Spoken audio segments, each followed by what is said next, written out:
Hello बच्चों, स्वागत है आप सभी लोगों का आपके अपने इस YouTube channel new life chemistry classes में।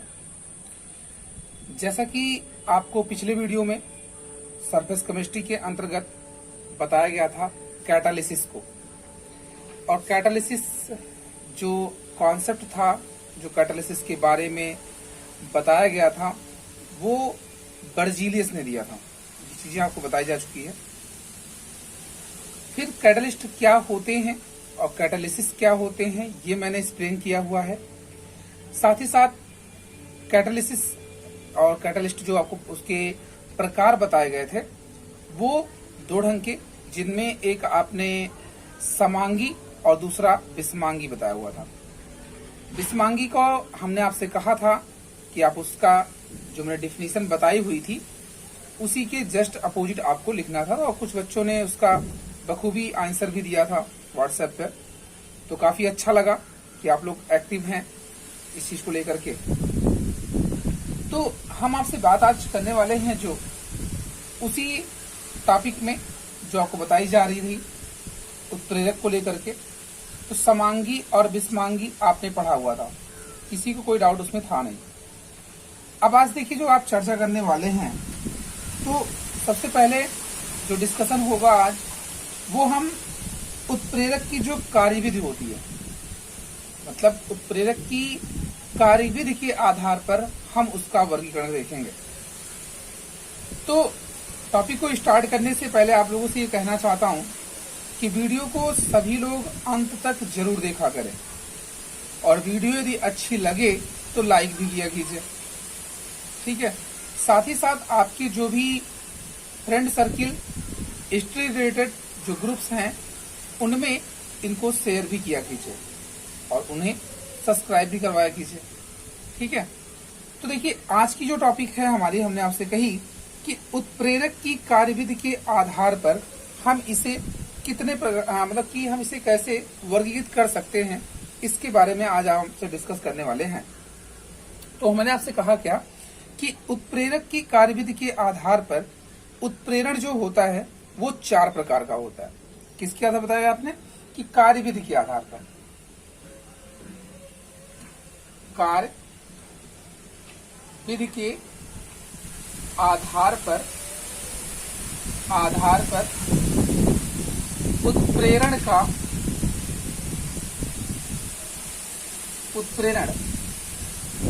4 प्रकार की होती है। 4 प्रकार की होती है, ठीक। क्या बताया मैंने आपको कि कार्यविधि के आधार था, उत्प्रेरण की कार्यविधि के आधार पर ये कितने प्रकार का होता है? 4 प्रकार का होता है, ठीक है ना। समझ रहे हैं आप? चलिए अब देखिए, तो जो चारों प्रकार है, पहले इनके नाम सुन लीजिए। आप सब लोग जानते भी होंगे, वैसे जो नहीं जानते हैं वो जान लें। पहला है आपका धनात्मक उत्प्रेरण,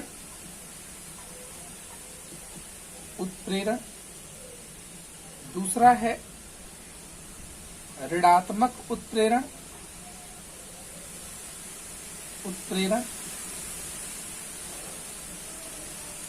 तीसरा है आपका धनात्मक ऋणात्मक, तीसरा है प्रेरित उत्प्रेरण, ठीक, और चौथा है स्व उत्प्रेरण। इसे आप पॉजिटिव कैटालिसिस कहते हैं, इसे निगेटिव कैटालिसिस, इसे इंड्यूस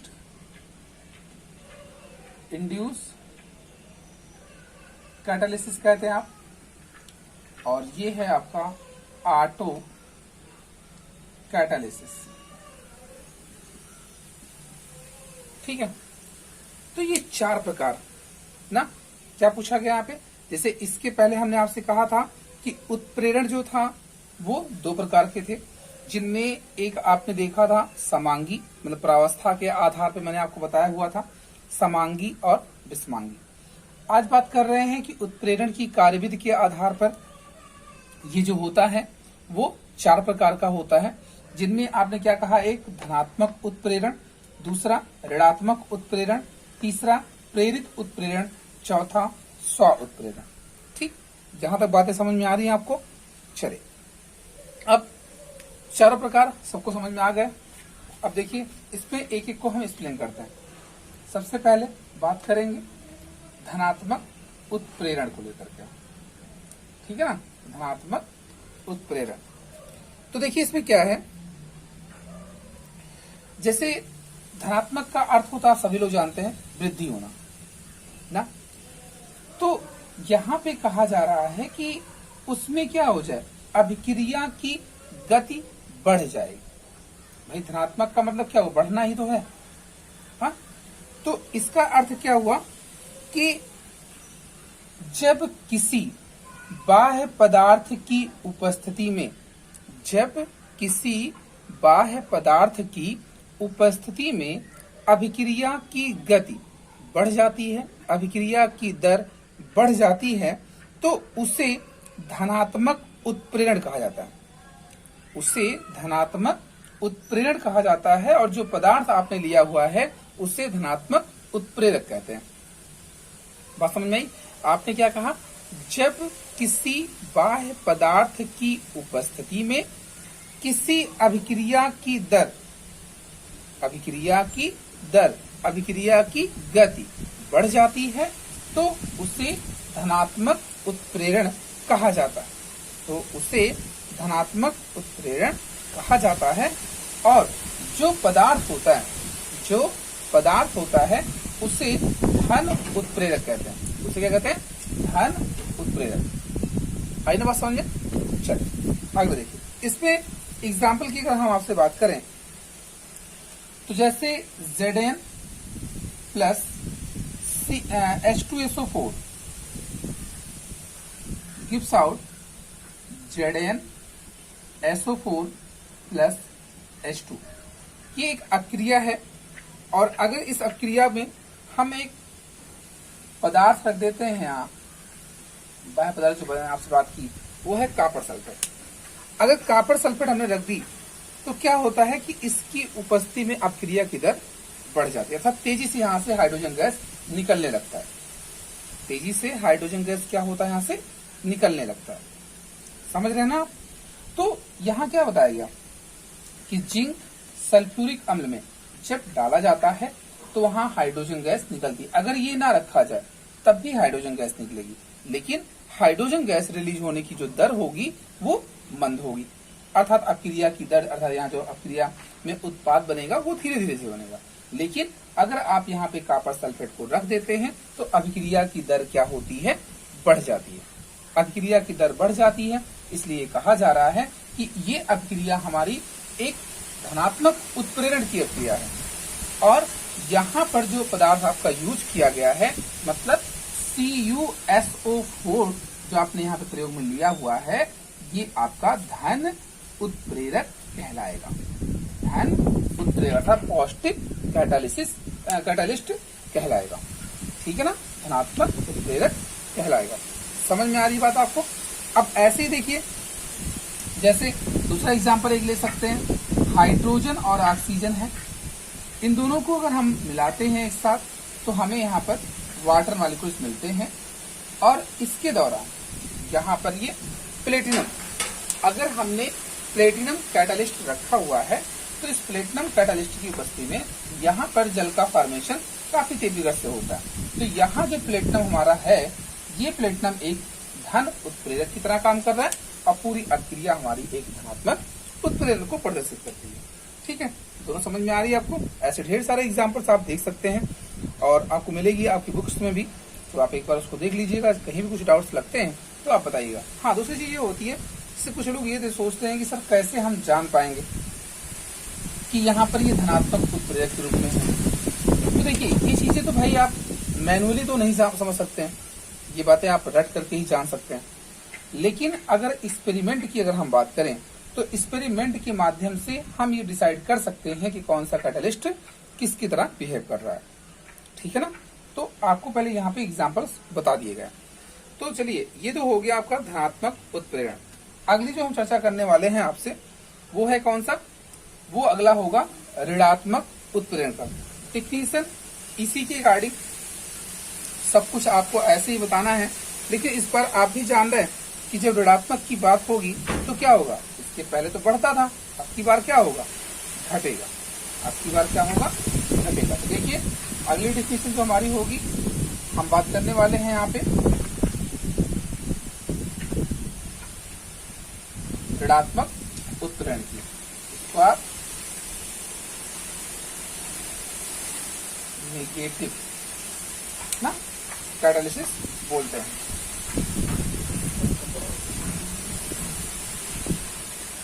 चलिए,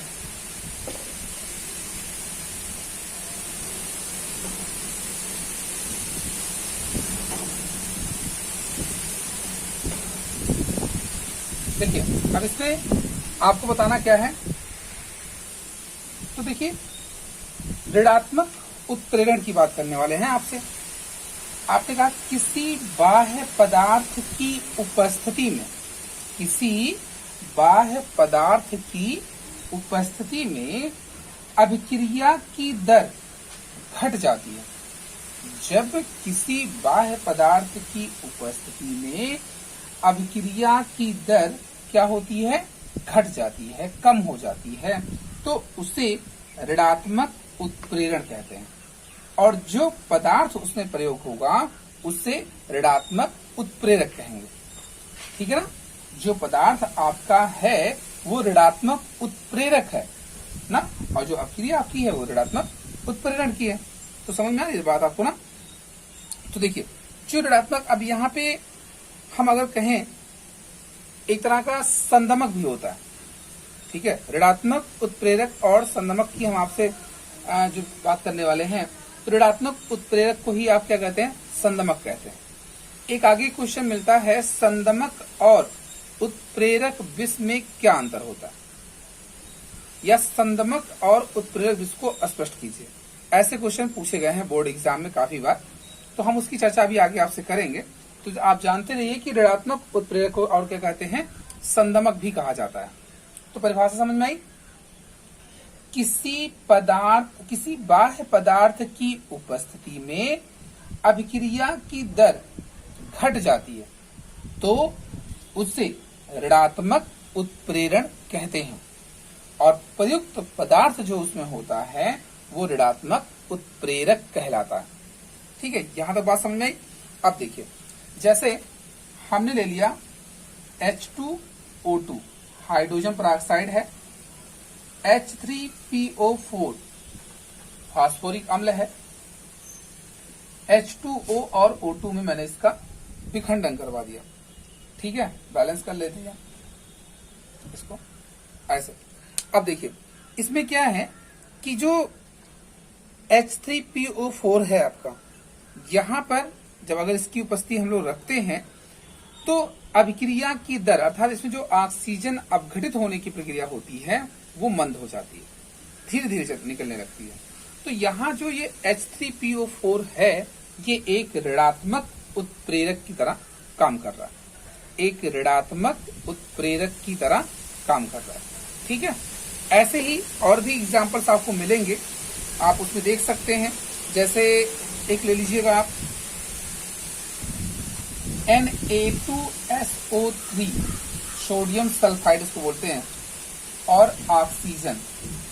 ठीक है, सोडियम सल्फाइड और ऑक्सीजन को जब आप एक साथ रिएक्ट करवाते हैं तो आपको मिलता है क्या, सोडियम सल्फेट। बैलेंस कर लीजिएगा इसको इस तरह से।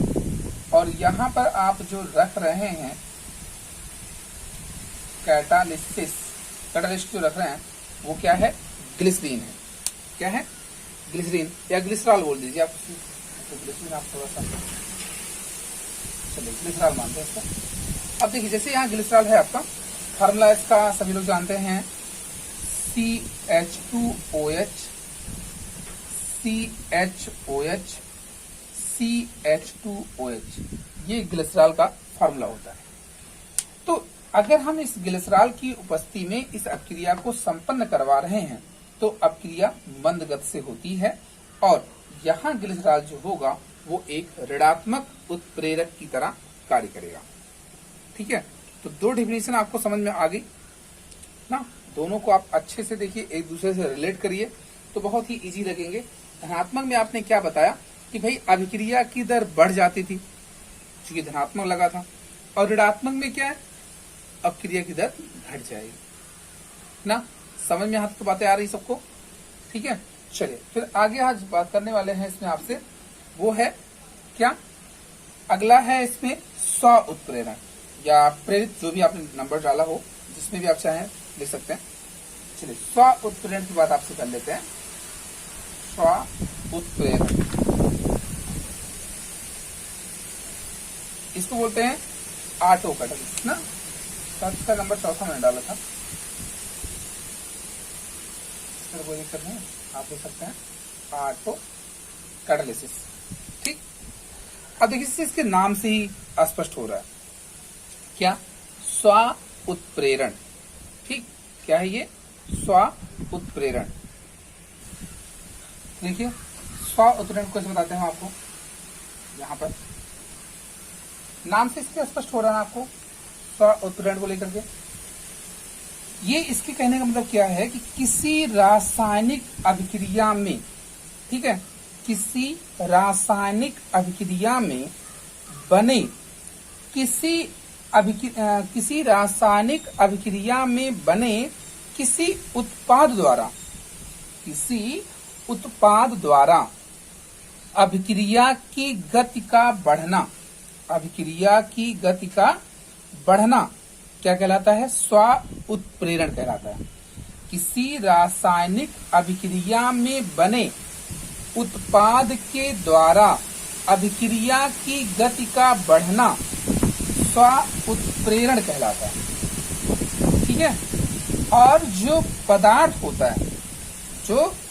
होता है वह स्व उत्प्रेरक कहलाता है। ठीक है, जो पदार्थ होता है वो क्या कहलाता है, स्व उत्प्रेरक कहलाता है। आ रही बात समझ में आपको? फिर से सुनिए, किसी रासायनिक अभिक्रिया में बने उत्पाद के द्वारा अभिक्रिया की गति का बढ़ना स्व उत्प्रेरण कहलाता है और ऐसे पदार्थ को स्व उत्प्रेरक कहते हैं। ठीक, अब आप अगर ये कंफ्यूज हो रहे हैं कि अभी आपने इसके पहले धनात्मक उत्प्रेरण में ये बताया कि भाई उसकी अभिक्रिया की दर बढ़ जाती है, तो जो पदार्थ उसमें प्रयुक्त होता है उसे आप क्या कह रहे थे, उसे क्या कह रहे थे आप, धनात्मक उत्प्रेरक कहते थे। और आप यहाँ इस बार स्व उत्प्रेरण कह रहे हैं, तो भाई वहां बाह्य पदार्थ था और यहाँ क्या है, वही अभिक्रिया में बना उत्पाद ही है, कोई बाह्य पदार्थ यहाँ पे नहीं आ रहा है। ठीक है, चलिए एग्जाम्पल दिखाते हैं हम आपको।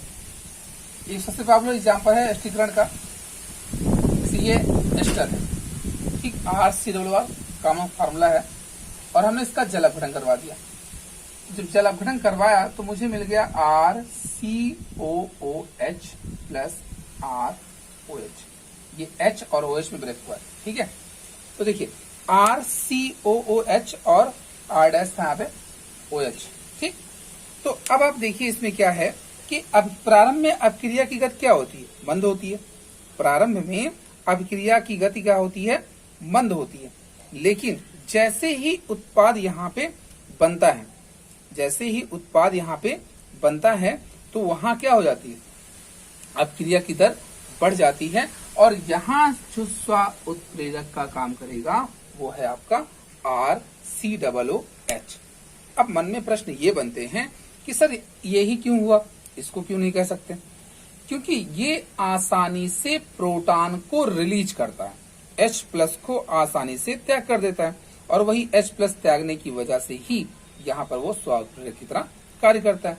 अब दूसरा क्वेश्चन आपके मन में बन रहा है कि ROH में भी तो ये कंडीशन हो सकती है कि ये भी तो H प्लस निकाल सकता है, तो भाई ये H प्लस इसके निकालने की जो प्रक्रिया होती है, इसके वियोजन का जो प्रक्रम होता है वो 10 की घात माइनस 16 से 10 की घात माइनस 18 होती है इसके एल्कोहल के, लेकिन जो कार्बोक्सिलिक का होता है वो 10 की घात माइनस 5 होता है। अर्थात इसके वियोजन की मात्रा ज्यादा होती है। ये आसानी से वियोजित हो जाते हैं, लेकिन ये आसानी से वियोजित नहीं होते हैं। यही कारण है कि यहाँ पर यही स्व उत्प्रेरक की तरह कार्य करता है। क्लियर है? चलिए, तो स्व उत्प्रेरण समझ में आया आपको। आप दूसरा एग्जाम्पल एक और भी पढ़े होंगे पिछली क्लास में, अम्लीय KMnO4 को, ठीक, अम्लीय KMnO4 को ऑक्जेलिक अम्ल के द्वारा जब आप अपक्रिया करवाते थे तो वहां पे भी MnSO4 बनता था, MnSO4। तो जो MnSO4 होता था वही आपका क्या था, MnSO4 वहां पर स्व उत्प्रेरक की तरह काम करता था। ठीक, तो ऐसी क्रिया आपको मिलेंगी। चलिए, स्व उत्प्रेरक को आप समझ गए। अब आगे बात करने वाले हैं एक जो इसका लास्ट है। लास्ट वाले कॉन्सेप्ट को मैं सिर्फ एक बार बता रहा हूं और उसका एग्जाम्पल आपको खुद से ढूंढ के स्क्रीनशॉट इसका लेकर के आंसर करना है। मैं प्रेरित उत्प्रेरण को बताने वाला हूं, यहाँ प्रेरित उत्प्रेरण को बताने वाला हूं और प्रेरित उत्प्रेरण के बाद यहाँ पर प्रेरित उत्प्रेरण जो आपका है इसको आप इंड्यूस्ड, ठीक है, इंड्यूस्ड कैटालिसिस बोलते हैं आप। अब इंड्यूस्ड कैटालिसिस में है क्या, बहुत ही बढ़िया और बहुत ही अच्छा ये डिफिनेशन है इसका। मैं इसकी डिफिनेशन आपको बता रहा हूं, ठीक, डिफिनेशन आपको लिख करके और इसके एग्जाम्पल खुद ढूंढ करके उसका स्क्रीनशॉट ले करके दिए गए व्हाट्सएप नंबर पर सेंड करना है। ठीक है, व्हाट्सएप नंबर सबको पता ही होगा, एक बार मैं फिर से यहाँ पे मेंशन कर देता हूँ, 9795462900। ठीक है, ये व्हाट्सएप नंबर है जिस पर आपको आंसर करना है ना। दिख रहा है सबको? चले, अब हाँ, प्रेरित उत्प्रेरण की आप चर्चा कर रहे थे। हाँ, इंड्यूस्ड कैटालिसिस, इंड्यूस सब समझ रहे हैं ना। इसमें हम अगर आपको कुछ पढ़ा रहे हैं और आप अगर मेरी बातों से कुछ भी आपके अंदर इम्प्रूव होता है, थोड़ी बहुत भी कुछ इंक्रीज होती है, तो आपको ये लगे कि हाँ, मेरे शब्द जो थे, मेरे टॉपिक जो थे या जो मैंने चैप्टर पढ़ा हुआ है उससे मुझे कुछ प्रेरणा मिली है, ये तो बोलेंगे ना। तो वही चीज आपको यहाँ पे प्रेरित में बतानी है कि प्रेरित उत्प्रेरण में एक रासायनिक अक्रिया उत्प्रेरक की तरह कार्य करती है।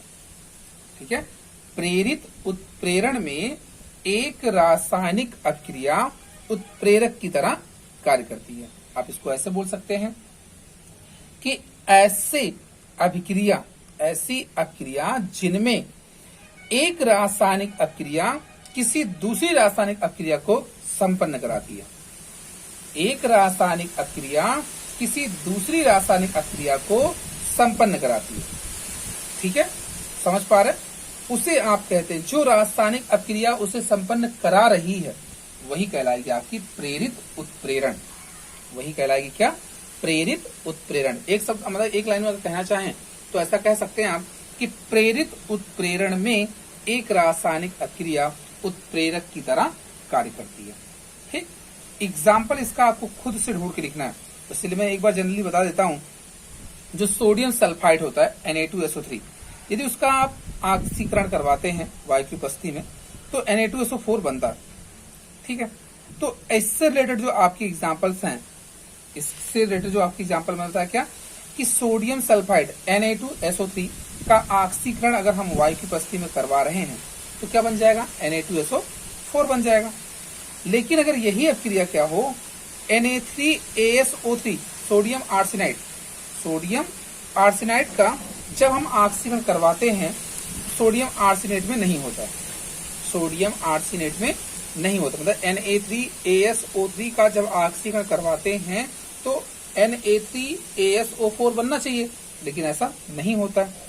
परंतु अगर हम वही अपक्रिया अर्थात Na3ASO3 का ऑक्सीकरण उस सोडियम सल्फाइड की उपस्थिति में, किसकी? सोडियम सल्फाइड की उपस्थिति में करवा देते हैं तो क्या हो जाएगा? Na3ASO4 बन जाएगा। तो मतलब क्या हुआ, यहाँ पे Na2SO3 जो होगा वो एक स्व उत्प्रेरक की तरह कार्य करेगा। ठीक है ना। तो इस तरह से आप एक एग्जाम्पल अपने मन से कोई ढूंढ के इसका आंसर मुझे देंगे। ठीक है, तो इससे मैंने आपसे बताया कार्यविधि के आधार पर उत्प्रेरण का वर्गीकरण मैंने आपसे करवाया यहाँ पर, जो कितने प्रकार से, 4 प्रकार से। और चारों प्रकार में आपने क्या देखा, धनात्मक, ऋणात्मक और स्व और फिर प्रेरित, 4 बताए। चौथे का एग्जाम्पल आपको खुद से ढूंढ के लिखना है, नहीं आएगा मैं आंसर बताऊंगा अगले वीडियो में।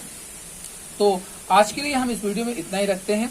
अगला टॉपिक जो हमारा होगा, अगले दिन जो पढ़ाएंगे हम आपको, वो हमारा होगा उत्प्रेरक वर्धक और उत्प्रेरक बेसिक। वीडियो को आप सभी लोग अधिक से अधिक शेयर भी किया कीजिए और साथ साथ लाइक किया कीजिए, अच्छी लगे तो।